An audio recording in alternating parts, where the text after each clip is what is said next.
and Chris Weidman.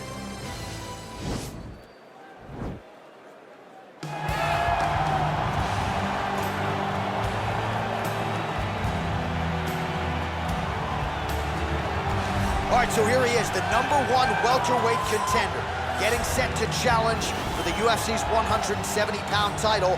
Took a long winning streak in many years for him to realize this opportunity. He is not taking it lightly. He has said all here during fight week he's appreciative of this opportunity, but he is confident he is going to maximize it and leave as not just a contender, but a UFC champion.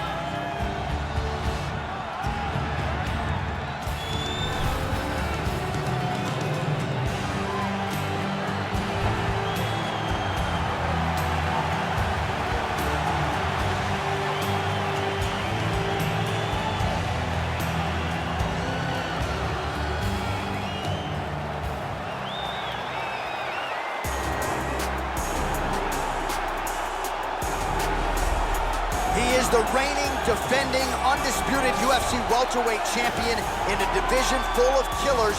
He has remained the hunted at 170 pounds. Now, unquestionably staring at his toughest challenger to date. Can he go back home as the champion? If he can, another chapter to one of the greatest welterweight legacies the Octagon has ever seen.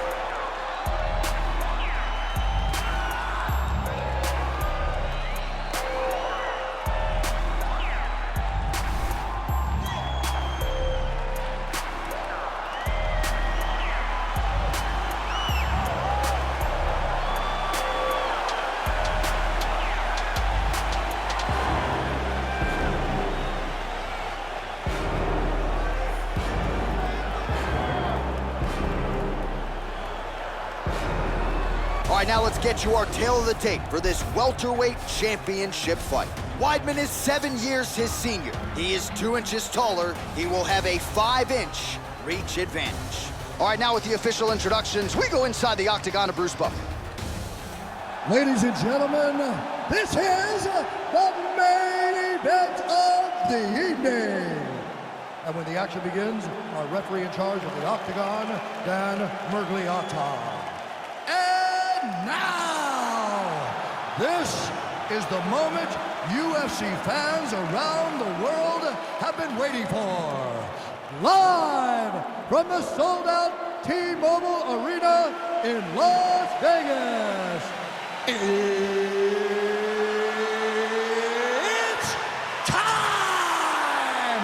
5 rounds for the undisputed UFC welterweight championship of the world. Introducing first, fighting out of the blue corner. This man is a wrestler, holding a professional record of 15 wins, 6 losses. He stands 6 feet 2 inches tall, weighing in at 185 pounds. Fighting out of Baldwin, New York, presenting the challenger, Chris Weidman. And now introducing the champion, fighting out of the red corner. This man is a kickboxer, holding a professional record of 24 wins, 5 losses. He stands 6 feet tall, weighing in at 185 pounds. Fighting out of Sydney, Australia, ladies and gentlemen, presenting the reigning, defending UFC welterweight champion of the world, Robert Whittaker.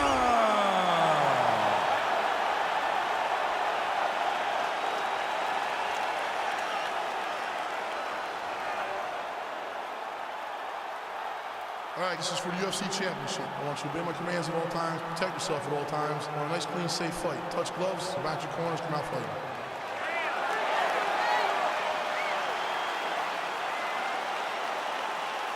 You ready?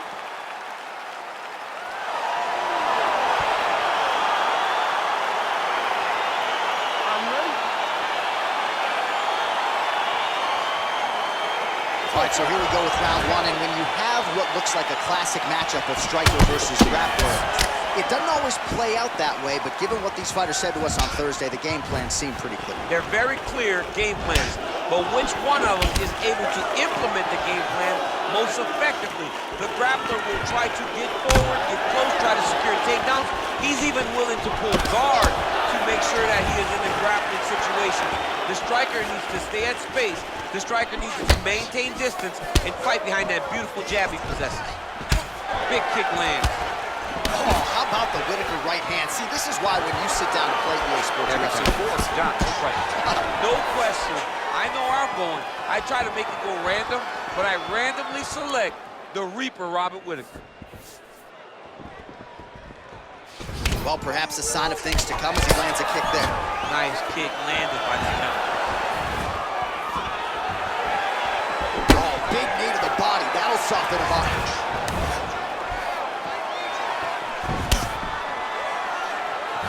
He loaded up there on that high kick.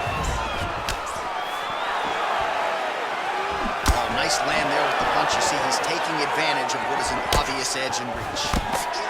Effective punch there by Robert Whittaker. Oh, massive head kick there. We'll see if he can finish.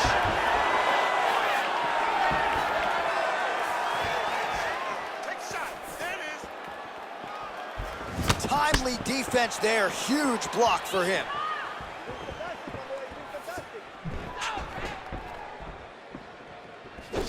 All right, he engages in a single collar tie here. Oh, he did a great job of rotating him into an under. So just over 20 total strikes have now landed for Robert Whittaker.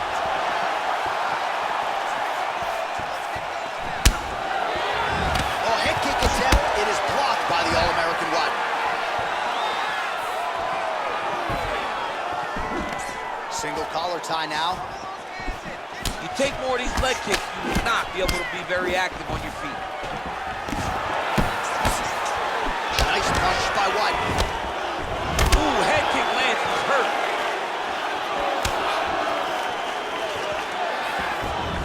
Whittaker gets touched by that leg kick attempt. Oh, stuffs the takedown without issue. Trying to establish that jab once again.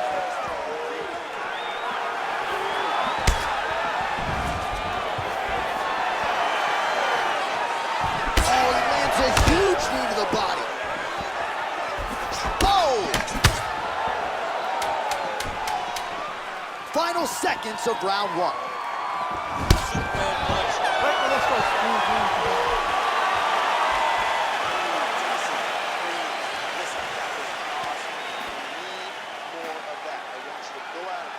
All right, DC, let's look at some of the highlights from the last round. Lot for the replay guys to choose from. Yeah, man, these guys stood on a quarter in the middle of the octagon. Take one to give one. Over and over, each guy landed, and they both landed very well over the course of that first round. All right, round two now, ladies and gentlemen. Robert Whittaker. And that man, Chris Weidman. Guys, fight. Punches blocked. Nice punch by Whittaker.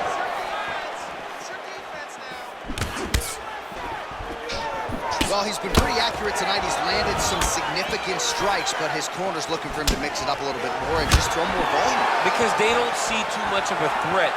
This guy has to have...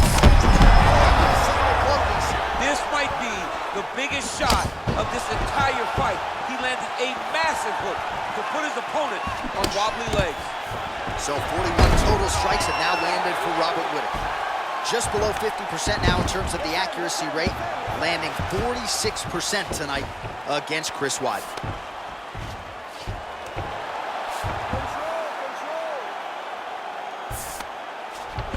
All right, side control now. We'll see if he can advance position. All right, good movement by him here on the ground. He really is a master of these transitions. He is a master of movement on the ground. You never know where he's going to be. All right, great position for him here. He's got the full mount. See if he can get that ground and pound going. Oh, he's got to get it going, but he can't rush. A lot of times, guys get in the full mount and they rush, they get nervous. They're like, oh my goodness, I'm winning. Reality is, you're winning, but it can change in a matter of seconds because then they can be gone.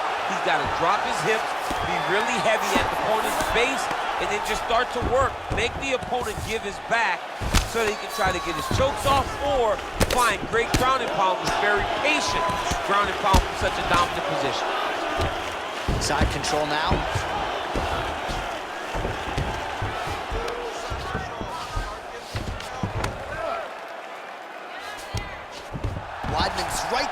full mount. Oh, looks like he's transitioned to an armbar. You cannot stay in the guard of these great jiu-jitsu guys. Attacking armbar.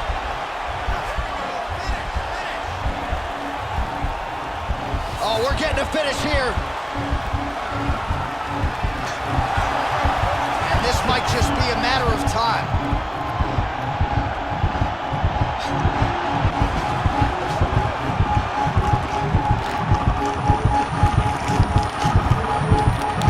There it is. So he taps out due to the arm bar tonight. High-level grappling there. I mean, he had to tap. If he did not tap, this man is not opposed to snapping his arm. Right. Sometimes it's better to live to fight another day, but hats off to this fighter on a great submission victory.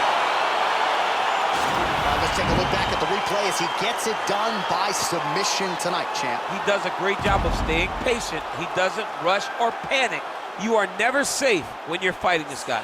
You're in a lot of trouble. You're in a lot of trouble the entire time when you're this good in the submissions.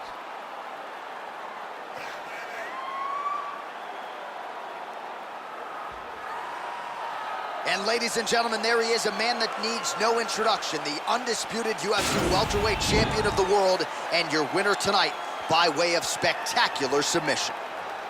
Ladies and gentlemen, referee Dan Mergliata has called a stop to this contest at 4 minutes, 3 seconds of round number 2.